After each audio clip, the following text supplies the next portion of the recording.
Hi friends, అందరికీ నమస్తే.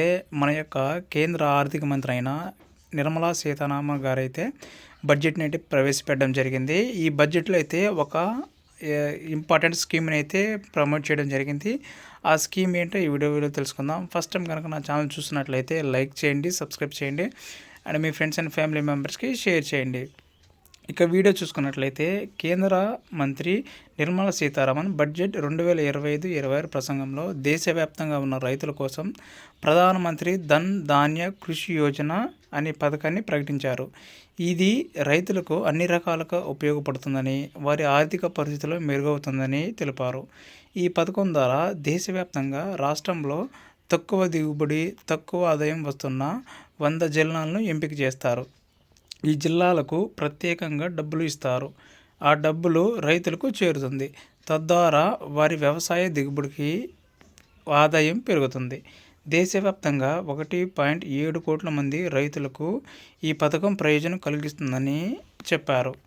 అలాగే ఈ పథకం ద్వారా రైతులకు మనీ ఇవ్వడమే కాదు, వ్యవసాయ శాస్త్రవేత్తలు రైతుల పొలాలను పరిశీలిస్తారు, భూసార పరీక్షలు చేస్తారు, ఏ పంటలు వేయాలో చెబుతారు, ఎలా వేయాలో సూచనలు చేస్తారు, ప్రకృతికి హాని కలగకుండా వ్యవసాయంలో ఏ మార్పులు తేవాలో చెప్పి తద్వారా దిగుబడి పెరిగేలా చూస్తారు. అలాగే పంట చేతికి వచ్చిన తర్వాత దాన్ని నిల్వ చేయడం, ఎక్కువ ధరకు అమ్ముకోవడం వంటి అంశాలపై అధికారులు దృష్టి పెడతారు. పంచాయతీల్లోనే కోల్డ్ స్టోరేజ్ గోడౌన్లు సౌకర్యాలు కల్పిస్తున్నారు. అలాగే దేశంలో చాలా పొలాలకు నీరు సరిగా లేకపోవడం వల్ల దిగుబడి సరిగా ఉండట్లేదు.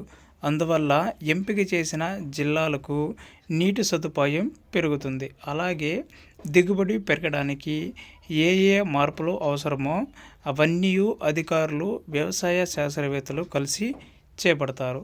రైతులకు రుణాలు వచ్చేలా చేస్తారు, సబ్సిడీ లోన్స్ ఇప్పిస్తారు.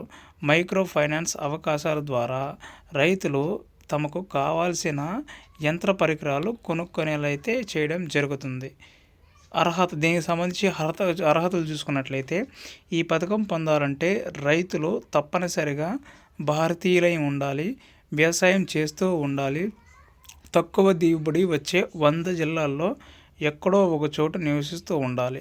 అలాంటి రైతులు ఈ పథకం ద్వారా చాలా ప్రయోజనాలు అయితే జరుగుతాయి.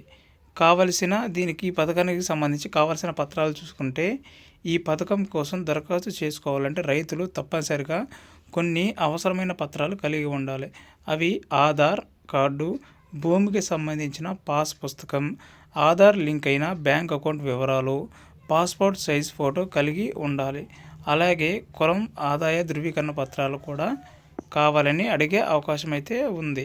దరఖాస్తు ప్రక్రియ ఏ విధంగా చేయాలంటే, ఈ పథకానికి సంబంధించి రైతులు దరఖాస్తు చేసుకోవడానికి సంబంధించి విధి విధానాలు కేంద్ర ప్రభుత్వం రూపొందిస్తుంది.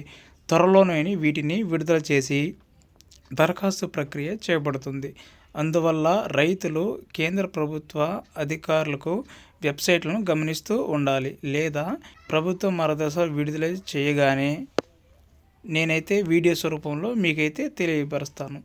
ఏ విధంగా ఆన్లైన్లో అప్లై చేయాలంటే, అర్హులైన రైతులు ఆన్లైన్ దరఖాస్తు చేసుకోవడానికి అధికారిక వెబ్సైట్ అయితే ఇక్కడ ఇవ్వడం జరుగుతుంది.